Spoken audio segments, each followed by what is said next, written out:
the Confederacy, right, that we learned about in. So let me just show you guys before I. Here we go. I can see all of you in a large gathering. I'm going to go ahead and screen share and show you guys, remind you guys what I'm talking about here. Okay, so I don't know why it does that. It makes me go all the way from the beginning. So remember, we learned about the Haudenosaunee. We learned about the 5 tribes, right? Seneca, Mohawk, Cayuga, Onondaga, and Oneida. And so they lived across this sort of area, right? And they kept fighting with each other because their numbers were growing. And so what they did was we had these 2 guys who sort of decided they wanted to bring peace to all of them and make this confederacy almost like this government, right? Kind of like what we have in the United States. And so they had their own law, their own group of people to sort of, you know, make the laws and enforce the laws and stuff like that. And that's sort of what we're talking about right now. And so I had a lot of questions about that over the weekend, especially with your vocabulary assignment. It was like, Miss G, I don't know what to put down for that, or I still kind of don't get it. Something about it just doesn't make sense. And I understand, yeah, it's a big concept for us to have to learn, right? You know, what is this creation of the government and all this stuff, and what does it actually mean? And so, you know, I'm always talking about think of social studies and history as a sort of story, right? As like a movie almost playing out. And that's how we got to where we were today. So I found these really cool videos. So that's what we're going to do for social studies. Like I said, it's going to be a very relaxed day for social studies, but it is going to better explain the Confederacy today, the Iroquois Confederacy, which I learned through these videos that I'm pronouncing wrong. But it's going to mention a few vocabulary words, right? It's going to mention those leaders and basically what they did. And it's going to share with us some details that our book didn't share, which I thought was really cool. And there's this sort of third party. There's this woman that actually played a huge role in the start of this Confederacy. And we didn't learn about that. She's not mentioned in our textbook. So I thought that was pretty cool. It's basically played out like a movie. The video is really fun. The guys sort of it's like little sketches of these people, almost. I don't really know how to describe it. Animation, really. And sort of the video is going to explain what the Confederacy is and why it is the way that it is. So yeah, so it's basically we're going to watch a movie on what we are learning in history, a short little movie. There's 2 videos. 5B got only through halfway through. These are ads, obviously. Oh, they only got halfway through the first one. Because we were all talking too much. So here we go. Tune in, pay attention, volume up. You can get nice and cozy if you want. Just don't fall asleep on me. If I see you sleeping, I will be upset. But keep your cameras on as well. But go ahead. Here we go. Can you guys see my screen? Yeah, right? Angela, do you have a question? I can't see your screen. I just see your face. I can't even see you at all. Okay. So I stopped sharing. How about now? Can you guys see this? Yeah, I can see. Okay. So here we go. Let's begin. Europeans arrived on what they would name North American soil, 5 nations came together and formed a confederacy. They were guided by the will of the people, and they created a constitution with 117 articles that guaranteed the rights of the people and the responsibilities of their leaders. That constitution, the great law of peace, still guides those people to this day. So who are they? Well, those Europeans we mentioned would call them Iroquois, but that's not really their name. They are the Haudenosaunee, people of the Long House. We don't know exactly when they formed their confederacy, only that it... So in our book, right, it says 1492 is when they made the confederacy. Certainly came before the arrival of the Europeans, perhaps by as much as a millennium. We also know the name of one of its founders, Hiawatha.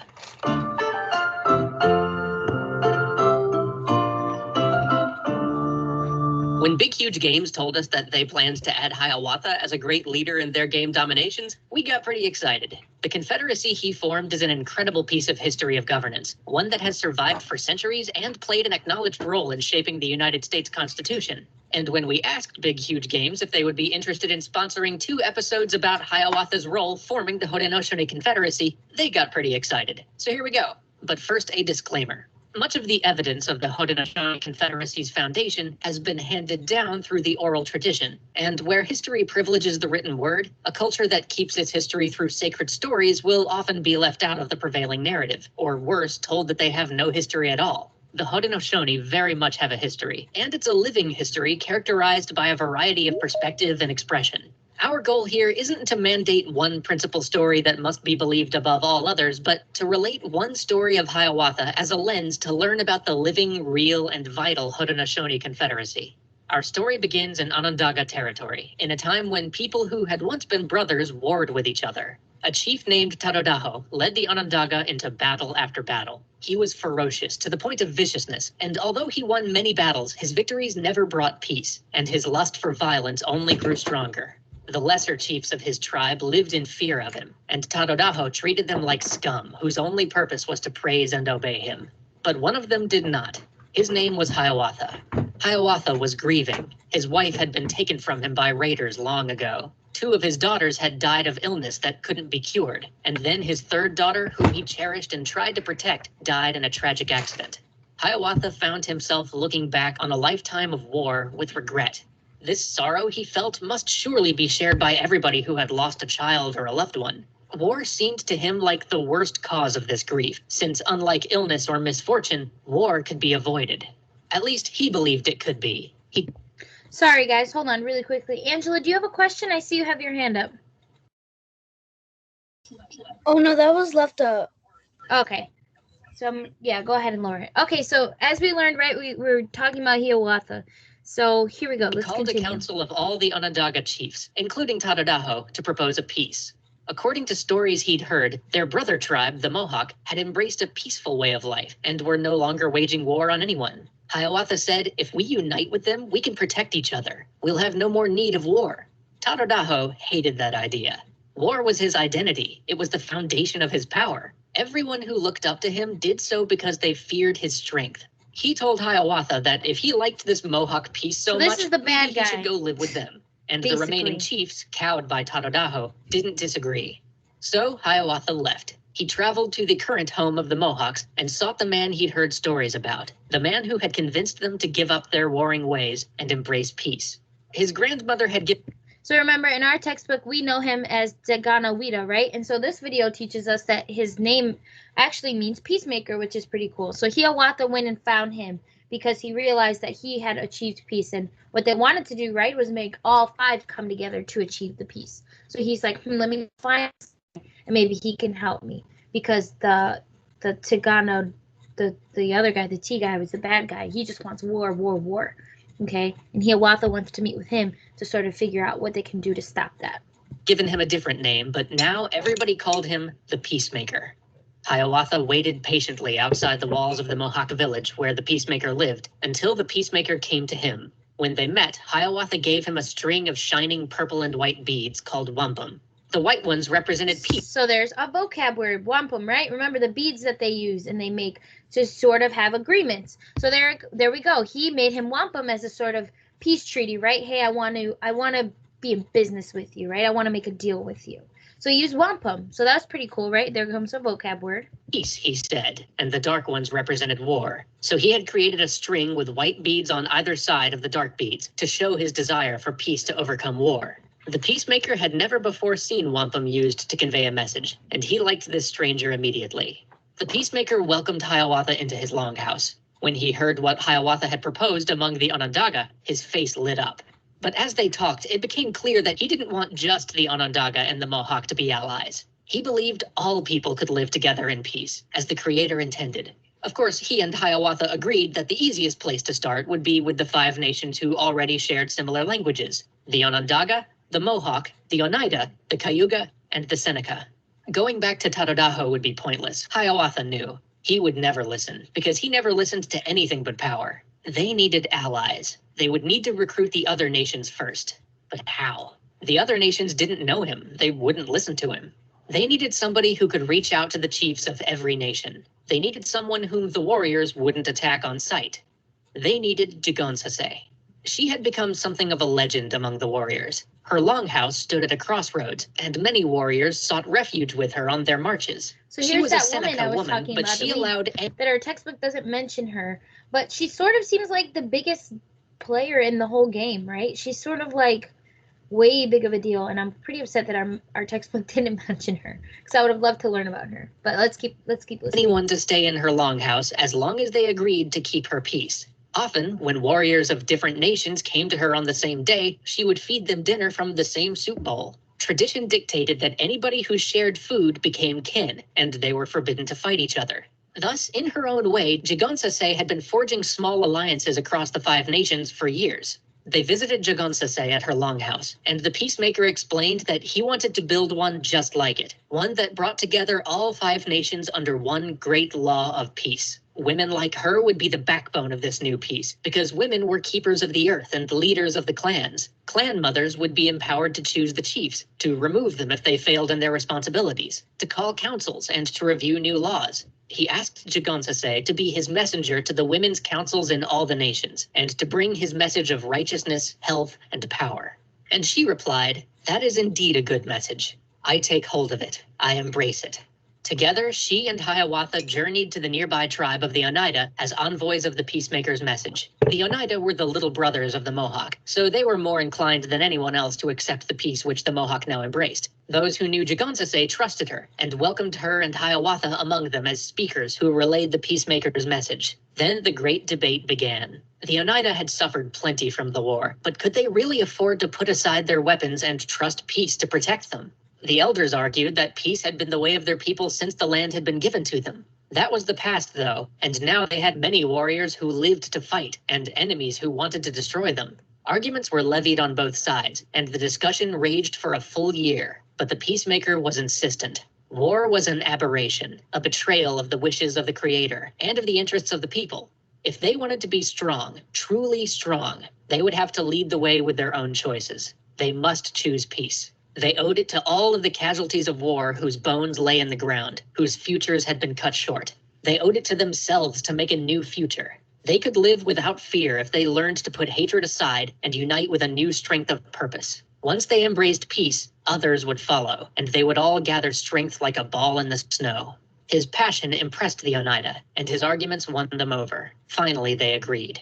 The first treaty of the Great Law of Peace had been formed. Inspired by their success, Hiawatha wanted to return to the Onondaga with this message, and the news that 2 tribes had now embraced it. Tadadaho enjoyed his power, but surely he couldn't stand against 2 tribes united in peace. The peacemaker was willing, but Jigonsase had her doubts. She had heard terrible stories about Tadadaho, his cruelty in war, and his violence toward the women of his own house. "He has an evil heart," she said. "Men like him could never be brought to peace." The peacemaker replied, "It is exactly men like him that I must speak to." So together they journeyed back to the Onondaga, where Hiawatha called together a council. Tadadaho sat across from the peacemaker and did not listen. Once again, he told them that he had no interest in peace, and he wouldn't tolerate any further negotiations. If the Mohawk and the Oneida wanted to embrace him alone, enemies to defeat, and he had every intention of continuing to make war on his enemies. Hiawatha left this council in low spirits, but the peacemaker's hopes remained bright. He told Hiawatha to keep thinking about how to bring Tadadaho around to the idea of peace, and in the meantime, the 3 of them would set out for the lands of the next tribe on their list, the Cayuga. Just as the Oneida were the little brothers of the Mohawk, the Cayuga were the little brothers of the Onondaga. They had suffered greatly from Tadadaho, who treated them poorly but demanded that they fight in his wars. They could never refuse for fear that Tadadaho would turn his much larger force against them. To them, an alliance with the Mohawk and the Oneida sounded like the perfect way forward. The chiefs readily agreed and joined the Great Law of Peace. Now they had taken an ally from under Tadadaho's control. They had diminished him. Perhaps they could remove him from power entirely, but that wasn't what the peacemaker wanted. He needed the people to unite, to choose peace, and to come together like a family. In a family, no one was beyond saving. Luckily, Hiawatha now had a plan. Join us next week as the peacemaker and his... Okay, so that's the first one. We have a second one we can watch, but we can reflect on that for now. So basically, right, what we learned is that Confederacy and the creation of the Confederacy wasn't sort of as simple as the book made it out to be, right? We had the Onondaga tribe. They were super problematic, right? You had what was his name? I keep forgetting. Onondaga or something like that. some whatever. He was that fearless leader from the Onondaga tribe, right? He was war. I want war now, right? And he was very aggressive, very mean. He had sort of every tribe was sort of scared of him in a weird way because they were scared of his power, right? He was super strong in all of these things. So they were scared of what he could do. So creating this treaty wasn't as simple as the book, sort of made it out to be. They basically said, oh, the 5 tribes came together and they made this confederacy and everybody lived happily ever after. But we learned that there was sort of some bad blood there. And we had the Onondaga tribe with Tadadaho, that's his name, something like that. He was the leader of the Onondaga tribe, and he was sort of like not budging. He didn't want, sorry, hiccups. He didn't want to join their tribe. He didn't want to join this big confederacy. He wanted power and fear, and he liked the way that he was. Julian, go ahead. Do you have a question? That was very interesting. Right, yeah, it's pretty interesting to think about how we're learning and how different it actually was, right? Like I said, it's like a big movie, right? All of history is basically like some crazy big movie, and it actually isn't as pretty as the book makes it seem. And there was this third party, the woman. She was a big player, and she sort of had these instincts of Tadaho or whatever, Tadadaho, and she knew that there's something up with this guy. Sophia. These little animations are really cool because kids don't want to learn history because they think it's they think it's really boring. But then again, put in like a cartoon or something, they'll like really enjoy it. I mean, who knows? Maybe you wouldn't want to learn about the pirate queen. Yeah, no, that's good. I agree. That's sort of why I wanted to play this video, right? I found it last night. And I was like, whoa, this is actually pretty interesting. And I thought it was a good change of pace for you guys. You sit here every social studies and you listen to me talk about a slide, and sometimes it can get boring or repetitive. So I thought, good job, Sophia. I think it is good. The animation really helps, right? It makes it look like it's a cartoon, like a movie, like we said. So yeah, so do you guys should we continue on? Let's watch with part 2 for as long as we have. We got 7 minutes. Yes. Let's see what happens. There's actually like some crazy cliffhanger that me and 5B left off on, and I haven't watched this video yet. I haven't finished it, and I was like, whoa, what's gonna happen here? So let's go more ahead. in the Peacemaker's sights: the Seneca and the Onondaga. Both were powerful. So he's got 3 tribes, right? He's got 3 tribes so far. He needs to get 2 more. He's got the Onondaga. That's Tadadaho's tribe. He's not budging. He's like, we're not going to join. I think now he needs, like you said, the Seneca. I think that's the 4th one that he has yet to get. Nations renowned in war, and they had every reason to reject a peace that asked them to lay down their weapons. War might come at a great cost, but it also kept them safe from their enemies, and it gave them power.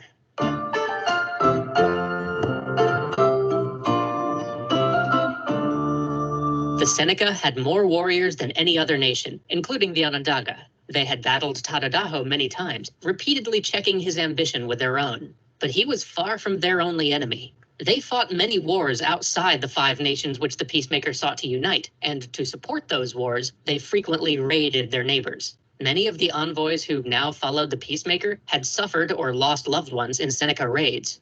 Hiawatha and the Peacemaker came braced for an argument, but they were greeted warmly. The Seneca had already heard of the peace treaty. Jigonsase, who was Seneca herself, had sent her own messengers explaining the principles of righteousness, health, and power that had convinced her to join the Peacemaker. Aside from 2 chiefs who lived to the far west, the Seneca were ready to accept the treaty. But those 2 chiefs had the most warriors, and the most reason for not accepting the treaty. They lived on the border. A peace treaty among the 5 nations would protect the chiefs in the interior, but not them. If outsiders came to threaten the Confederacy, they would be the first to fall. The Peacemaker called together all the envoys to discuss what they should do. None of them had participated in a council like this before, so at first it was chaos. Everybody talked over everybody else, and when nobody could be heard, they all grew angry. Egos swelled, and they began to hurl insults at each other. They swore that they could never work together, and threatened to return home, call up their warriors, and take to the warpath again. The peacemaker refused to let his life's mission be torn apart in an afternoon. He sat the envoys down around the longhouse fire and declared that they must behave like brothers. The Mohawk and the Seneca were the elder brothers, who sat on one side of the fire and considered new proposals first. If they approved, the issue would then pass to the younger brothers, the Cayuga and the Oneida, who sat on the other side of the fire. And when they took turns like this, everyone's voice would be heard. In short, he established a bicameral legislature. There was no place yet for the Onondaga, so Hiawatha sat with the Mohawks. It had been years since he'd left his homeland, and since he had joined the Peacemaker, the Mohawks had welcomed him as one of their own. Now, his place among them allowed him to be one of the first to review new proposals. He quickly helped to resolve the matter of the two Seneca chiefs to the far west. The Seneca would be honored as keepers of the western door. The Mohawk became keepers of the eastern door. When strangers approached, the keepers would be the first to judge them and could call up the warriors from all 5 nations if they thought it necessary. But their first responsibility would be to offer peace to all who came and welcome those who accepted it. Only those who refused the offer 3 times would be met with war. The chiefs accepted this, and the Seneca joined the Great Peace. Then Hiawatha made another proposal, one that he believed would convince Tadadaho to accept a treaty and join the final nation to their cause. Debate raged around the fire, but Hiawatha urged them all to keep an open mind. They had secured the eastern and western doors, but there could not be peace among them as long as the Onondaga, who lived in the middle, did not accept it. So the council put its faith in Hiawatha's plan. They all returned to the Onondaga together and met with Tadadaho. His temper flared when he saw the envoys from the Cayuga, whom he had so often bullied, now apparently joining forces against him. Even though he knew he was outnumbered, he immediately rose from his bench and threatened to crush them all with war. "We have not come for war," Hiawatha said, "but to make you an offer. We want you to be the leader of our council." Tadadaho sat back down. This was Hiawatha's suggestion. Tadadaho would have the seat of honor and hold a veto over all the laws which the Council of Nations considered. Including him, the Onondaga would have 14 representatives at the council, more than any other tribe. In terms of the great longhouse that the Peacemaker wanted to build, the Onondaga would be the keepers of the fire. They would have the last vote on all proposals, and council meetings would always be held on their land. Tadadaho's mind spun with the possibilities. Through war, he had been able to claim more and more power for himself, but nowhere near as much as he stood to gain through this treaty. 4 nations wanted to stand before him and offer him the ability to decide their laws for them. How powerful he would become. While these thoughts were swirling through his head, Jigonsase stepped forward. She hadn't believed that Tadadaho could be reformed, but the Peacemaker did, and she trusted the Peacemaker. Even so, she could see the evil ideas slithering through his mind and knew that she must put a stop to them. She walked straight up to him, looked him in the eye, and ordered him to strike her.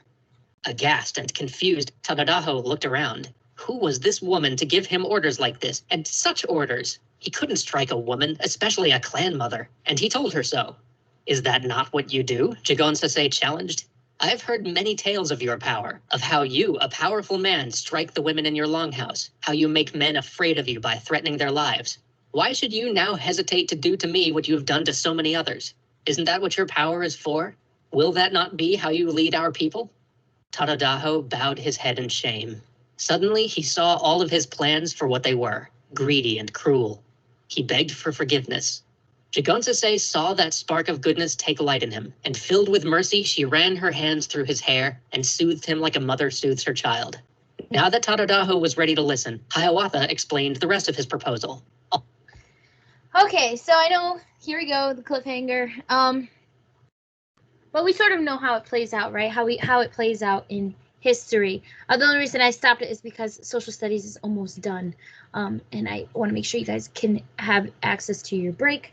But yeah, so isn't that really, I thought that it was a really interesting little couple of clips. I was really upset that we didn't learn about our woman. She seemed to play the biggest role in maintaining the peace. I definitely think she should have been the 3rd leader listed in our social studies book. But they didn't list her, but it would have been nice to have her there. Sophia, go ahead. What is this channel's name? Because if we do anything, we're gonna probably binge watch random stuff on history just for fun. I can link the guy's YouTube channel and I can post it on Teams for you guys. if you want to go ahead and rewatch or finish out the video. Good question. But yeah, I thought that was a really interesting video. I thought it was a good way to explain the Confederacy and how it became what it was. I also thought it was interesting because it taught us some stuff that our textbook didn't include, right? And that is that, you know, making this Confederacy and this treaty wasn't as peaceful as the book made it seem, like I've said already. So I thought that was really interesting. I'm glad you guys enjoyed the video. Jimena, go ahead and ask your question. How do people know exactly what happened? Sometimes there's things such as like scribes.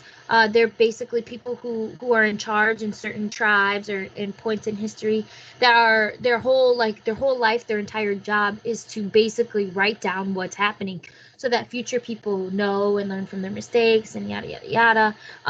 So it could be something like that. They wrote it down and sort of wrote down in their language and somebody had to translate what everything meant. And so that's why they say sometimes some things are lost in translation, meaning we don't learn everything because maybe we can't translate everything, or, you know, we might not fully understand whoever it was that translated. But that's a good question, right? How do we know all of this stuff? That's sort of what our history book depends on, is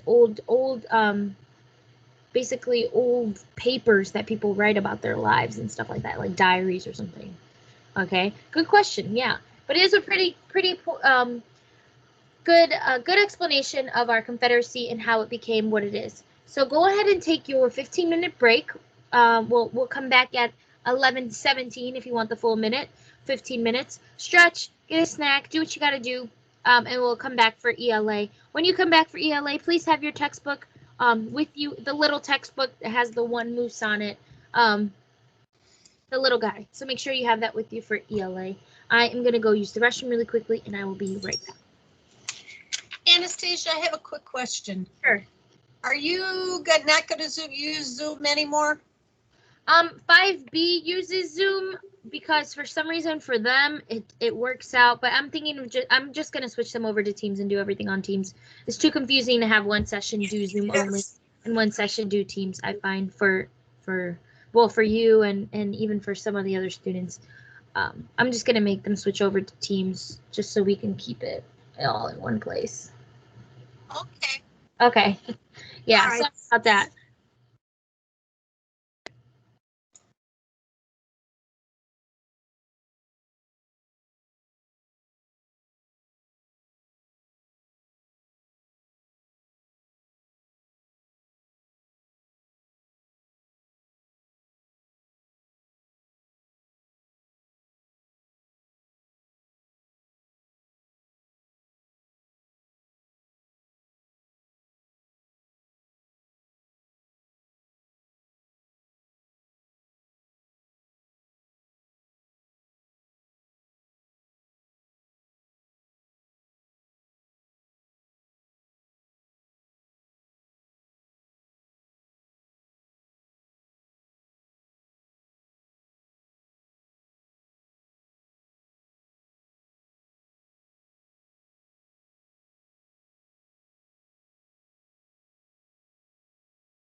Sorry, guys, I couldn't get my computer.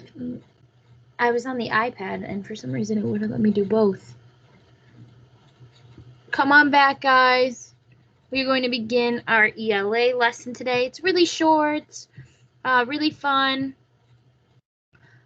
pretty simple, okay? No sé, ahorita que digan Fabi si Oh, make sure you keep your mics muted.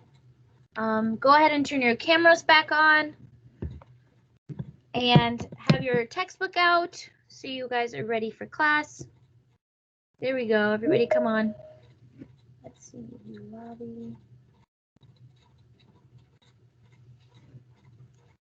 Sort of using both my computer and the iPad so that I can keep my eye on the chat and the lobby and present the lesson. Let's see, must have kicked a few people. We've got Jimena and who else? Hugo. Yes, Daniel, that's the right book. So Daniel, is that the right book? There's no squirrel on that, is there? No. Yep, that's the right book. Daniel and Abril are modeling the book that we have and that we need for class. Okay, so let's go ahead and get started. Let me screen share for you all.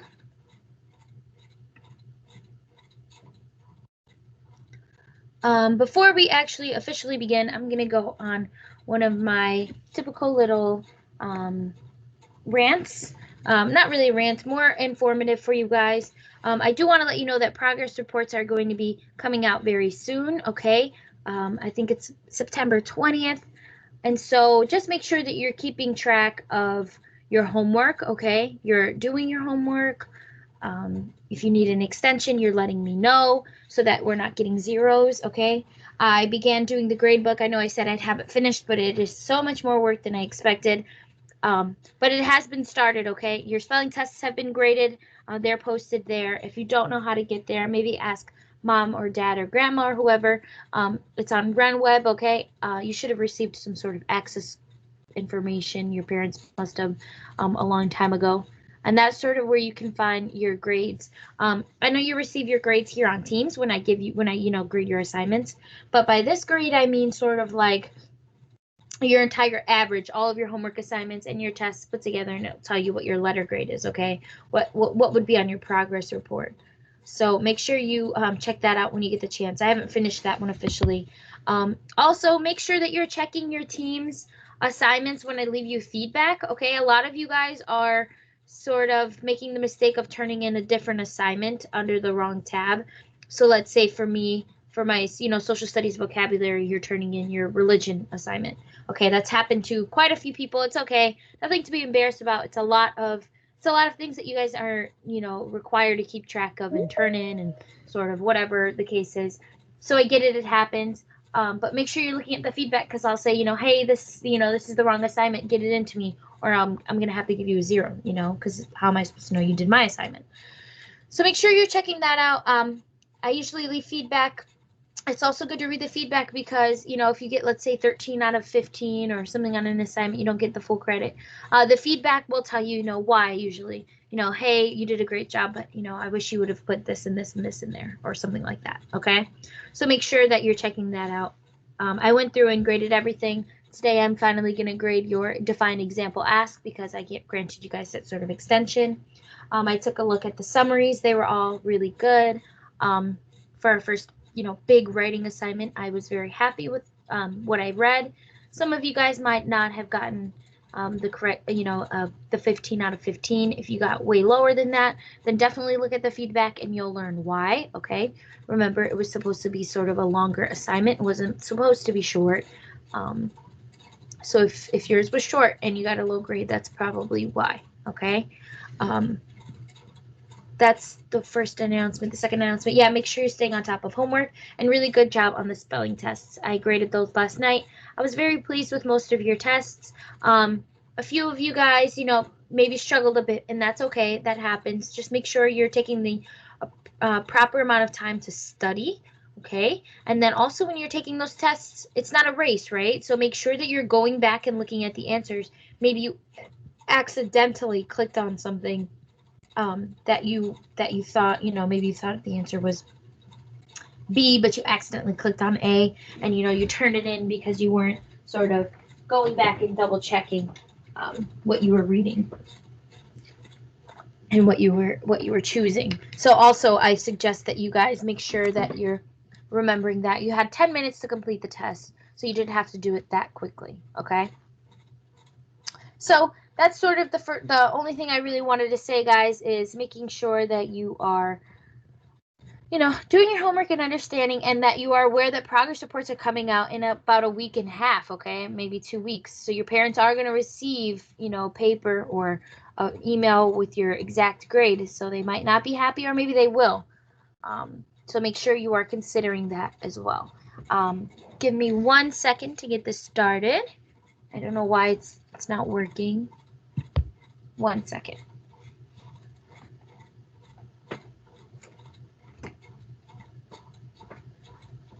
Okay.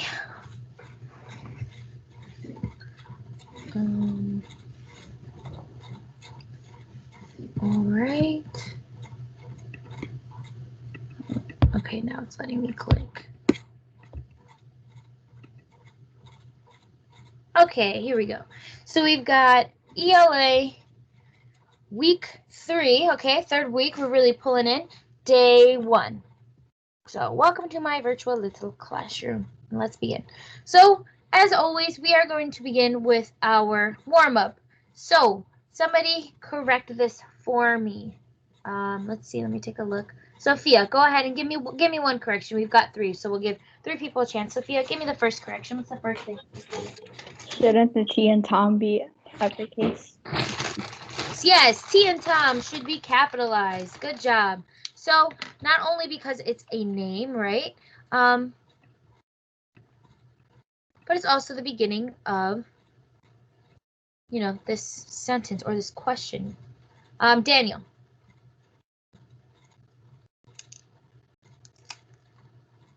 Your mic is muted. Don't forget that your mic is muted.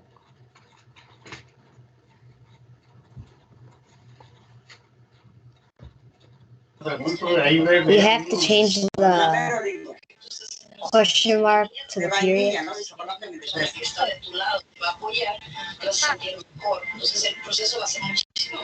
Unmute. Okay. But good job, Daniel. Yes. So it needs to be a period, right?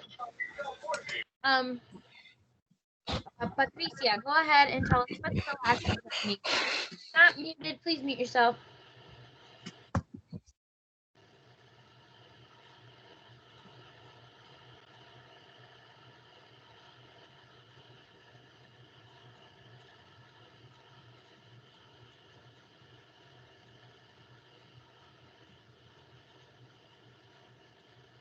Can we hear Patricia?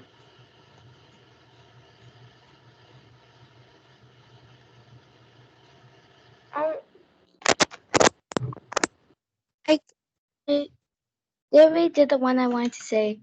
Okay. So does anybody else see the 3rd one? What's the last thing that we need to fix?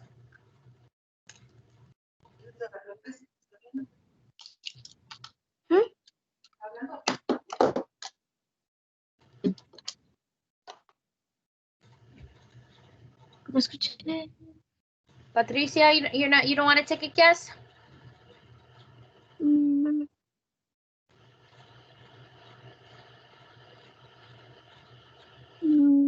No? Okay.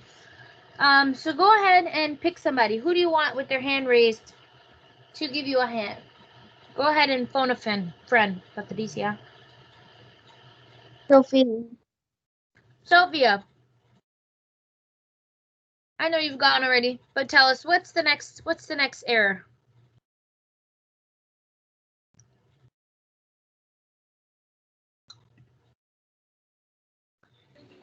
The W. The W. Good, yeah. So this just needs to be capitalized, right? It's the start of another new sentence. Also, shouldn't you be recording? I'm pretty sure I am. It's been 1 hour. You haven't recorded. That's what I see. Oh, it's recording. No, Okay. the reminder. But it's recording right here, you see this right there? That's saying that it's recording. But thank you, Sophia, for reminding me. So yeah, so we have Tom and I went to the beach last week. So it's not a question, right? It's just a statement. It could have been a question if it was like, did Tom and I go to the beach last week? Or, hey, how did Tom and I go to the beach last week? Something like that, okay? But since it's just a sentence, a simple sentence, there's no sort of starting word or phrase to give us the idea that it's a question. That's how we get that period there. Okay, and then like I said earlier, not only is it the beginning of a sentence, but it's also a name, so it would be capitalized here. And then same here, since this is a sentence, it's ending there, the W needs to be capitalized. So good job, guys. Very good job. Let's erase this. Okay, perfect.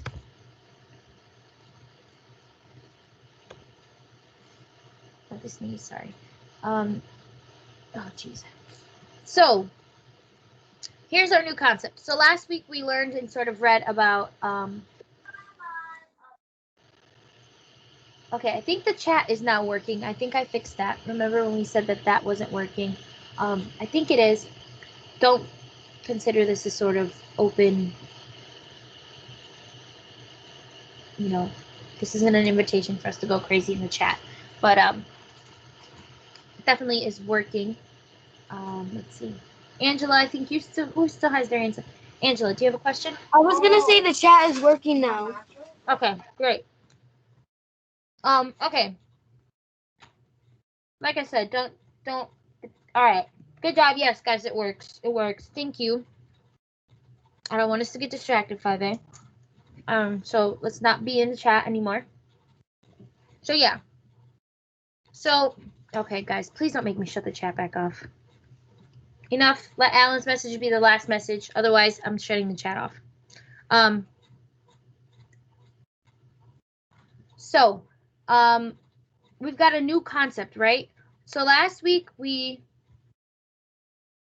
learned about close reading, right? Rereading, stuff like that. So what we're gonna do is we have our new concept, and that is rethinking. Okay. So this lesson might seem a little silly to you guys. You might be like, what, Miss G, why are we talking about this? What does this have to do with English? All of these sort of concepts, right? They're supposed to help you guys for your big tests. Okay, the tests that you have to take for the state. My goal as your English teacher, and we're going to talk about goals and accomplishing goals.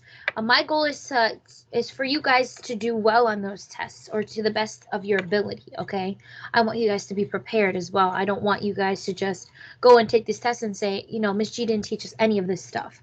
I'm lost and I'm going to fail.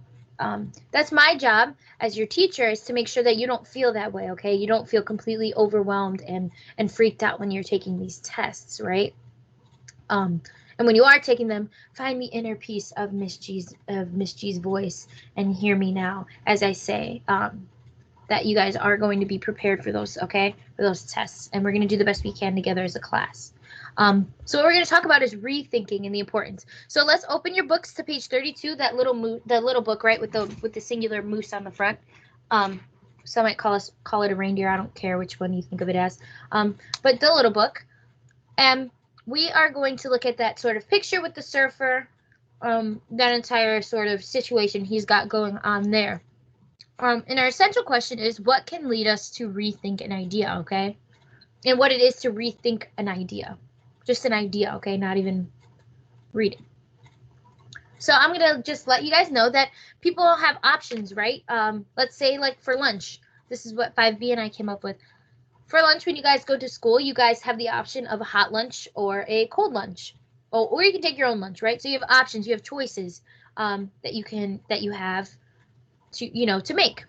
And when you're rethinking an idea or trying to accomplish something, you can look at those options. So obviously, when you're going to lunch, your goal is to not be hungry, right? To not have a stomachache all day because you're starving.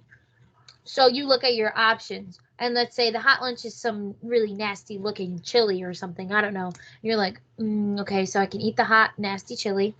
I can eat, the the cold ham and cheese sandwich, or I can ask mom if she can pack me, leftover pizza and I can eat it cold because I love cold pizza. Okay, something like that. So those would be your options, and your goal. The goal that you're trying to accomplish is to no longer be hungry and feel icky all day from an upset stomach. Okay, so looking at the picture on that page, on page 32, right? We have that surfer there. So without looking at that slide, what's going on with that surfer? What happened? Somebody tell me what's going on with that surfer. He fell. He fell. Good. Who is that? Viviana? Yeah. Yeah. Okay, so the surfer fell. He's epically failing, right? So what do you think his goal was? To surf good. Yeah, right. To surf that wave, right? Because it looks like it's a pretty big wave in that picture that he epically failed to surf, right? So that's probably his goal that he wanted to accomplish, and he certainly didn't do that. So that mistake that he made, what may be, I know nothing about surfing, absolutely nothing. So that mistake that he might have made,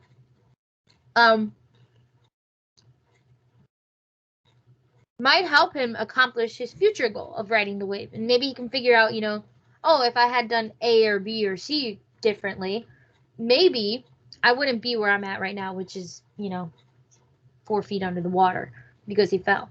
So looking at his different options now he has different options. He can, let me do what I did and do it again and see if maybe, I just wasn't lucky and I can make the wave. Or he can consider, okay, maybe that just wasn't the way I should do it and I should move my board this way and maybe that'll work. Something like that, okay? So now when you make a mistake, that might force you to think of other options that you have to no longer make those mistakes, okay? It can help you solve your problem by trying something new. So let's talk about that, right? So how can learning about your options help you to solve a problem, and how can rethinking an idea help you accomplish your goal? So does anybody have something they want to say about these questions? What do you think?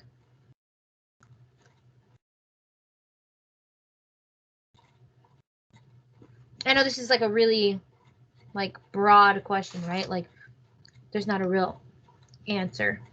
So just tell me, what do you think, Sophia? You might want to rethink things just put a second thought to it, because if you say something, who knows, it's not what you wanted, or something happened that you did not know could happen. It's not like a video game. You can't just go back and start fresh. You have to go through it. Really good, Sophia. That's a really great way to put it. It's not a video game, right? We don't have 50,000 different lives. If we don't let's say we made a certain decision in Fortnite to go in a certain house or something. I don't know. Fortnite's just the only game I play, but and then there's a bad guy in the house and he eliminates you. And you're like, okay, well, I could just try again and maybe I won't make that mistake. Or I'll crouch next time so he doesn't hear my footprints. Something like that, right? You get your second chance and your third and your fourth and your 50,000th chance, right? But in real life, that's not really the case. Sometimes you only ever really get a second chance. And even then, you have to make sure that you really considered the first mistake you made, whatever it may be, to have gotten your second chance. So good. That's a really good way to put it. Sophia had a great sort of analogy in that it's not like a video game. Life's not like a video game. And rethinking and really considering your options is probably the best thing to do before you make any really big decisions or even little ones. Kind of like what I said today about spelling tests. It's a little different, but maybe go back and rethink your answers. Go back and double check, right? Because maybe going back and rethinking that might help you accomplish your goal of getting an A+, right? Okay, so it's important to really consider all of your options. So good job, Sophia, with that. You always have some really great insights. So let's rethink together, right? Problems are solved through trial and error. That basically means you try something and you fail at it. You might, let's say, I don't know, you might try out for a certain team, a basketball team, and you don't make the team, okay? That's okay. Sometimes you do things and that you fail at them, but that doesn't mean you should give up. That means you should maybe consider other options. Maybe you should train a bit more and then try out again next year. Or maybe you were just really good at the running part in basketball. So maybe you should consider joining track, right? Maybe you'd actually be a better track star. You just really like the running part, going back and forth, or something like that. Okay, you're the fastest in the tryout team. So basically that's what trial and error is, okay? You try something and you fail at it. And that will teach you to learn, okay, maybe I should have done this differently, or maybe I should have done this differently, or maybe this isn't for me, right? It makes you reconsider. When you do something wrong, it makes you think, okay, well, what did I do wrong and what should I do next time? Same thing with homework, right? That's why I say it's important for you guys to look at your homework so you know what you're looking for. So you know what you did wrong for my class and what you should do next time, right? That's sort of what trial and error is. You try and then you fail, but you can look at other solutions. So that's what this says. If a solution is not working as expected, it sometimes helps to try something new. So what we're going to do, guys, is we're going to read a story about a family that learns through trial and error. The story is not in your book, okay? So don't stress yourselves out looking for it. It's not in the book. It's only in mine. It's sort of like that Shaq and Harriet Tubman story that we read in the beginning of the year. It's really short, shorter than the Harriet Tubman one, just a little bit longer than the Shaq one, just about the same. I'm going to read it out loud. So like I said, today's an easy day for you guys. You can sit and stay cozy and just listen. But make sure that you are listening, okay? Because we're going to talk about the story after. We're going to have questions. So just make sure you're paying attention. Once again, it's a realistic fiction, the genre, right? Remember, we learned that means that it doesn't happen, but it didn't happen. It's not a true story, but it's very similar to real life, right? So it's something that could happen, kind of like the Kojo story. It almost felt like we were reading a true story, but it wasn't a true story. It would have been nice if it was, but it wasn't, okay? So that means that the dialogue, meaning the conversation and stuff like that, and the details are going to create suspense in this story. It's a suspenseful realistic fiction, so that'll be fun, getting us ready for the spooky season that is Halloween. And it's realistic, okay? The dialogue, the conversation, and the details are realistic. It makes it sound like it's a movie going on, okay? It seems real. And we might not understand everything right away, and this sort of brings in what we talked about last week, which is rereading, right? And rethinking. It's important to reread and make sure you're understanding everything before you continue on. Otherwise, you're going to just be super lost by the time you get to the end, and you're going to have wasted your time and have to go back and read again, you know? So if you rereading isn't bad, but I'm saying if you're reading it and, you know, your brain is thinking about something else, then you're not really reading, like I said, right? So the story is called Shelter in a Storm, all right? I'm going to read it out loud, so go ahead and get comfy cozy, but make sure that you are paying attention. And let me get started. Find it and put it on. And let's begin. Okay, so Shelter in a Storm. Standing on the porch with the storm raging, Dwight Guthrie watched for his father-in-law, Harlan. He lifted his hand to shield his face from the driving rains brought on by the hurricane. So this is a story about a hurricane. "Do you see Grandpa?" his daughter Natalie shouted from the open door. Her grandfather had left several hours ago to help a friend prepare for the storm, and he hadn't returned. "I can't see anything," answered Dwight as he hurried inside, shivering from the wet and cold. So let's go back. So let's stop here for a second and let's think, okay? Let's use our rethinking. What is it, and rereading, what is it that they're worried about? What's this family worried about? Somebody tell us. What's going on? What's the big suspense? Viviana, let's hear from Viviana. His grandpa, the grandpa. Good. Okay, they're worried about the grandpa. Victoria, why are they worried about the grandpa? What's going on? What's going on for them to be worried about the grandpa? There's a hurricane. Good, yeah. So there's a hurricane, right? And what did the grandpa do? He went out, right? He went out during this hurricane to help somebody, and he hasn't come back. And they're freaking out. It's been hours, okay? And they're like, where's Grandpa? You know, they're freaking out about him. And so that's sort of where we're at right now. The Guthries had done all they could to ready the house and yard for the oncoming storm. They had boarded up the windows and stocked up on food, water, and batteries. However, the power had already gone out and the storm was getting worse. Kira, Natalie's mom, was worried. I know we thought we could stay here, she said, but maybe we should go to the shelter before the roads flood. We're safe here for now, replied Dwight. I don't want to leave until we know Harlan is all right. So, at this point you might be confused, right? Because now we've met another character. So let's go over the characters really quickly before we continue. So somebody tell me, who's Dwight? Who's Dwight in this story?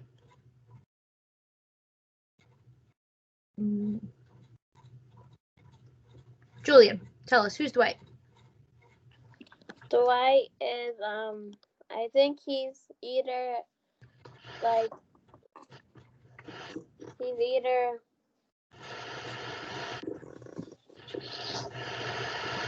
I lost my thought. Okay, that's fine. Somebody else, somebody take a guess. Who's Dwight? Who's got their hand up? Viviana.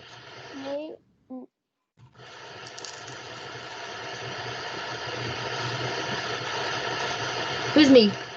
Who said me? Me.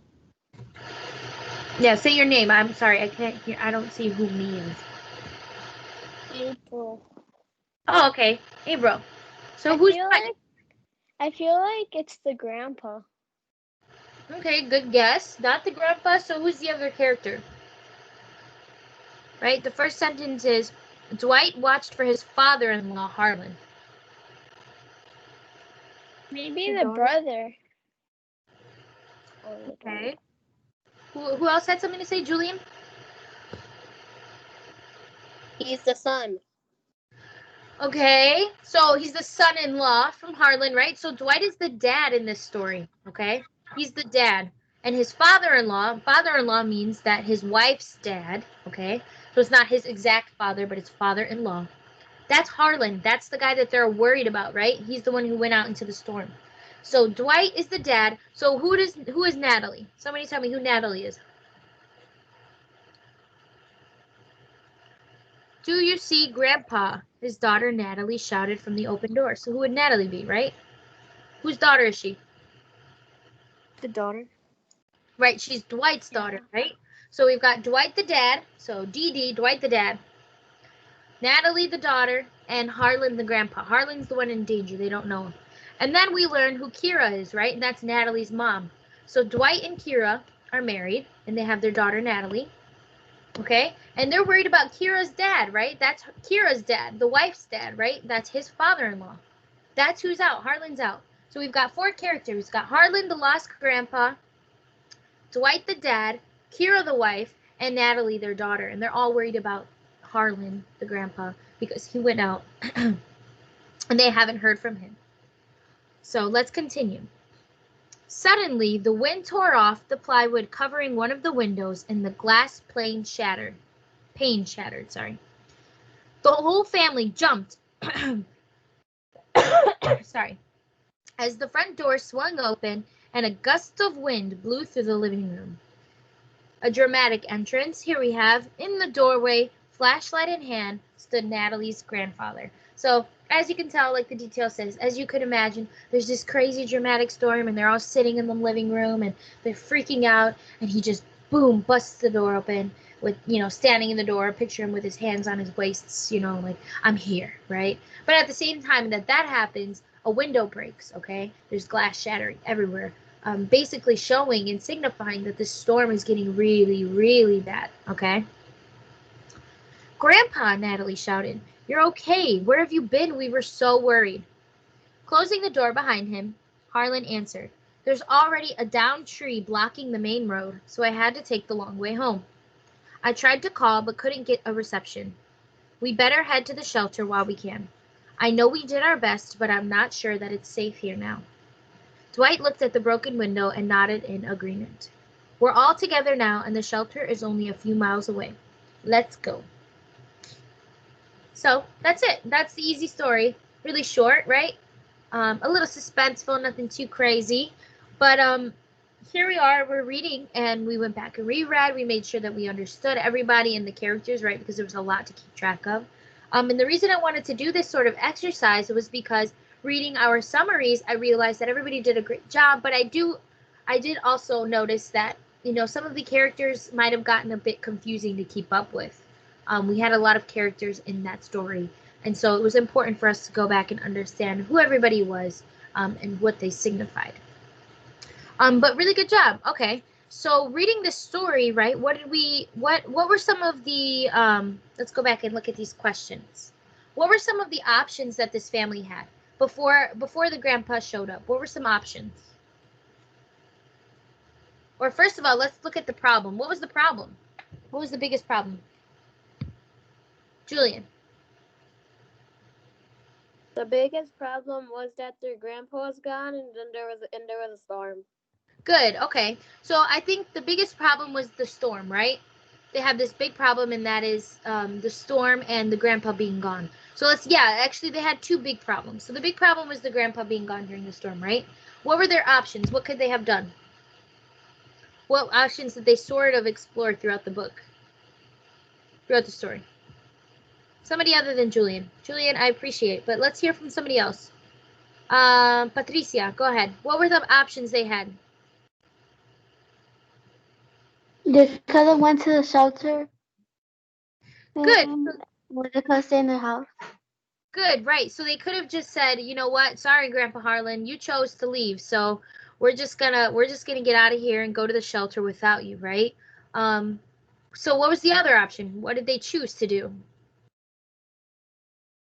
They decided to stay in the house. Good. They decided to stay and wait, right? They were like, you know what? We prepared. We can't go without him. We're gonna stay here and we're gonna wait until we hear from him, right? That was sort of their two options, and they sort of chose to stay, right? Their problem was that the grandpa was missing. So what was the other problem, right? We had the big storm, and their options were to continue staying there, right? Or go to the shelter even after grandpa was gone. And which one did they choose? Did they choose to stay even when grandpa returned, or did they choose to go once he got there? Somebody. They left to the shelter. Who said that? Oh, Patricia. Okay, good.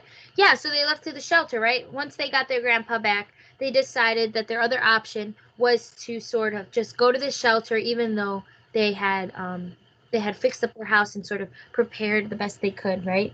So imagine this, right? We've seen storms pretty bad, right? A couple weeks ago, I think we had a pretty bad one. I don't know if it was bad by you guys, but I know by me, we had trees in the road. One of my neighbors a few blocks down sort of had a tree fall onto his car, which was pretty upsetting, and he sort of his car got totaled and all of these things, right? So this is what we're talking about in this story. We're talking about a really bad storm, almost, just as bad as that, if not worse than that, okay? Hurricanes are very scary, right? Some people lose their entire houses. So imagine our storm, but 20 times worse, basically. It's pretty scary. So that's sort of what our story was about today. And sort of what we did was we sort of had to, as readers, right, rethink the story and what were their options, right? What was the bigger picture? What was the goal, right? And what was the ultimate goal of everybody? What did everybody want in that story? It starts with an S. It's one word. You can answer this with one word, and that's S. Or a little sentence. Let's see, who has their hand up? Let me double check. Julian, Julian G, I appreciate how, and Patricia. But let's hear from somebody else. They weren't the only two who heard that story be read. Who else has something to say? Viviana as well. We hear from Viviana too. We've heard from Vivi. Let's hear from somebody new. 5A, come on. Thank you guys for raising your hands, though. I appreciate it. But let's hear from somebody new. What was the ultimate goal? What did everybody want as a group? The grandpa, the dad, the mom, the daughter, even the whole town. What did they all want to be? They wanted to be what? Starts with S. One word. What was the ultimate goal? 5A, you're killing me. To be safe. Who is that? Me. Who's me? Nana. Jimena, good. Yes, they wanted safety, right? That was their ultimate goal.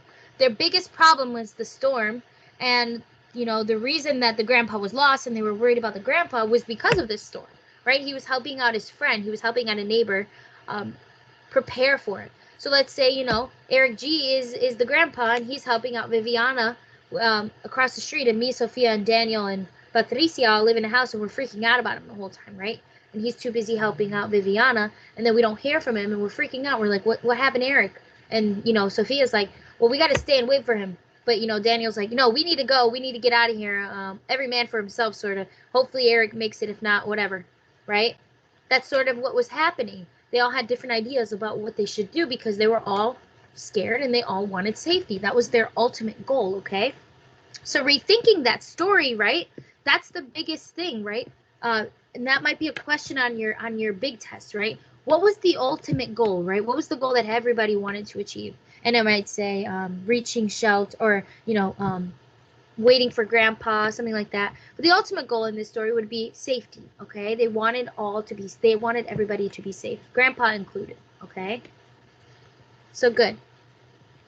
So, dun, dun, dun, dun, of course, we have to do some homework. So we have new vocabulary this lesson. That's why, so last week, as you guys remember, I gave an extension on define, example, ask, because a lot of people did it incorrectly.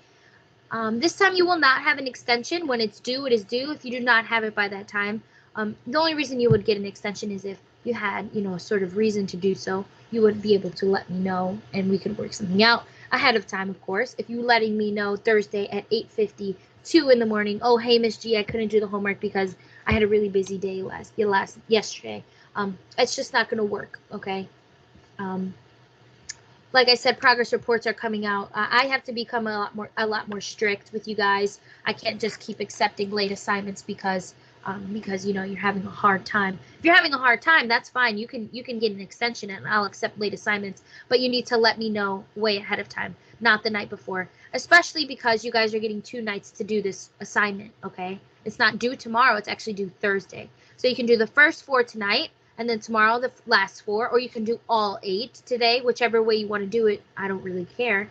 But make sure you're doing it. And so for each word, for accomplish, I want define, example, ask. For anxious, I want define, example, ask. For assemble, I want define, example, ask. Okay? I want each of these for each word. So I should have 24 things to read, right? We have 8, we have 3. I need 24 things to read. I should have a lot to grade. Okay? Our vocabulary words are found on page 34 of your book. Okay? Same book, I'm pretty sure. Yeah, I am sure. Page 34 of that book with the little book with the moose. We've got accomplish, anxious, assemble, decipher. That might be our trickiest word, but I believe in you guys. I think you can do it. Distracted, navigate, options, and retrace. Okay, so we sort of did options as we were going through the lesson. And we talked a little bit about accomplishing, what that means, okay? So once again, I did a quick example. I did anxious because I felt like it was perfect because I am a very anxious person, right? You guys might have heard of this word in a different form, like anxiety, right? That's a form of this word, okay? Like to have anxiety or to be anxious. This is the verb, or sort of the verb, not really. So if you are anxious, you are feeling nervous and worried about what may happen, okay? An example of this would be Jill was anxious about her math test that she did not study for, right? It's almost like another word for worried. Ask, why are you anxious about your talent show performance, right? Why are you nervous about your talent show performance? Well, obviously, because I'm going to get in front of the whole school and perform, so I might be a little nervous, right? That would be maybe the answer to that question. But that's it. You don't have to answer your questions when you're doing homework, okay? So this is our homework, you guys. Please make sure you're doing your homework. The define, example, ask are worth a lot more points than normal homework. They're not worth 5. They're worth about 10, okay? So if you do define for all 8 words and you only do define, you'll probably get a 3 out of 10. That's a 30%. That is an F, okay? That's a really low F. If you're only doing define an example for all of the words, you'll probably get a 60, okay? That's still a D, okay? That's not even a C or a B or an A. So make sure you're doing all 3 for each of the words, okay? Like I said, I know it might seem like a lot, but you do have 2 days to work on it. That's not that much, okay? You can find the definitions the same way you found the other ones from last week. I think the definitions are in the back of your bigger book. So in the little book, you'll find the list of words, but in the back of the bigger book, you'll find the definitions. Sound good? Does everybody understand the assignment? Same thing as last time? Yeah? Okay. Also, really quickly, since we do not have tests this Friday, it's going to be a fun Friday, right? Fun Fridays, like we said, it's just something to try to make the sort of day a bit more fun, make class a bit more exciting. I don't know what I'm doing. I'm trying to find you guys. I want you guys. What's going on?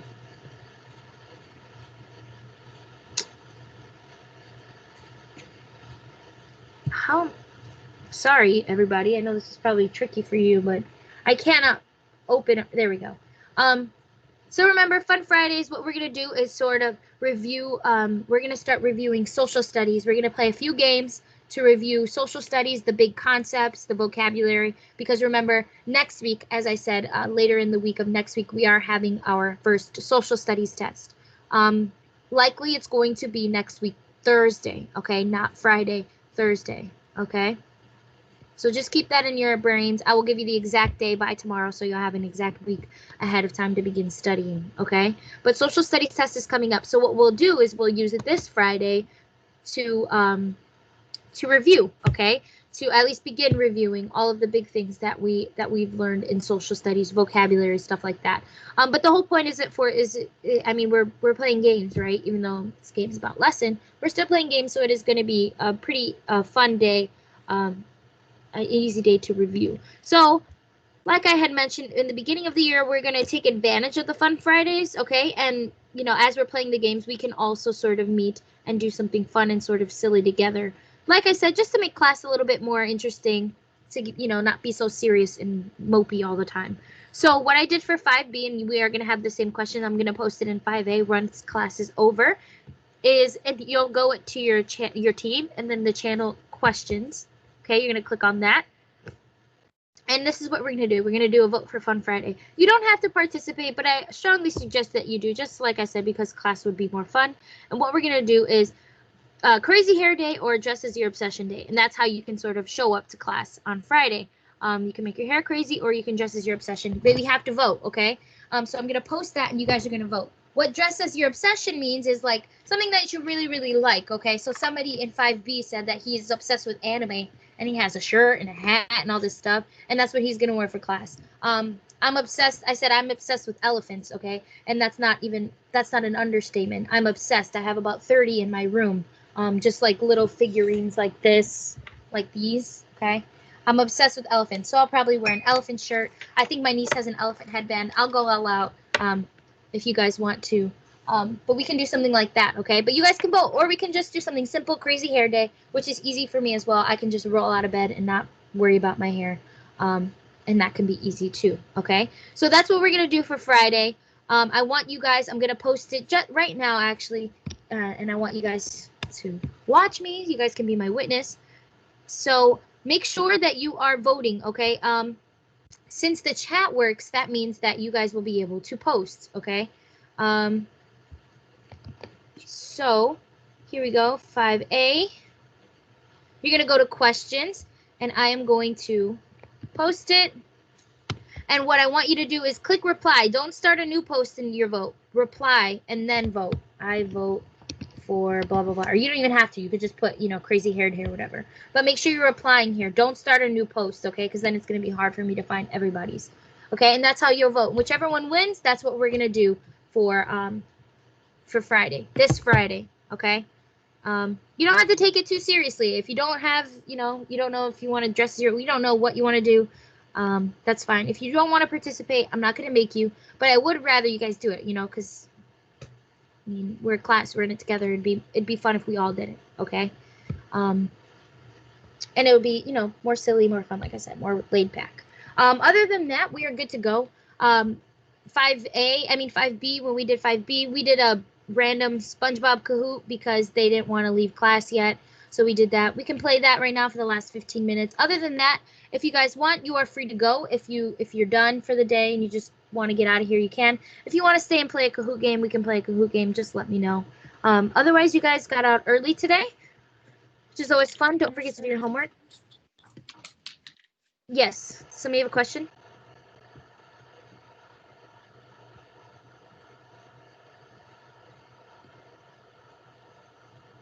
Does somebody have a question? No. For my people who are still here, do you guys are you here because you want to play a Kahoot game, or are you guys ready to? Are you guys wanting to leave? All right, they're out. Everybody's out. Don't forget to stop recording. Thank you, Gianni. Thank you very much for reminding me.